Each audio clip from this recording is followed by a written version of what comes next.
साथियों दोस्तों, मैं अशोक यादव पप्पू आप सब बीच में फिर आ गया है। एक बार नेबुआ, नारियल, केला तीनों आपस में राय किए हैं। कहें धरती के मनुष्य जो है बहुत लंट है। नेबुआ कहे भैया हमें ले यहीं बाज़ार से खरीद के, मेहरारू रहे, लड़की रहे, माई रहे, क्यों रहे, कहें के गार के हम पिए ऐसा निचोड़ी हमें एकदम निचोड़ के एकदम बेकार कर देंगे।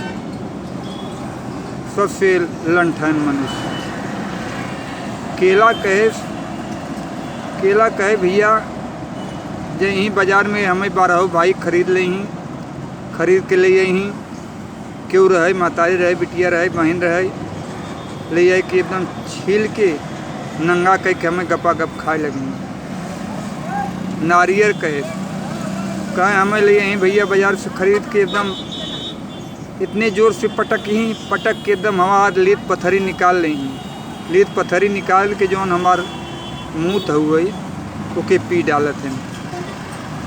इतना तो धरती पर का आदमी लंट है। नमस्कार, प्रणाम, जय राम जी। अगर कोनो गलती हो तो क्षमा करिए, आपको शांति प्रदान करेंगे।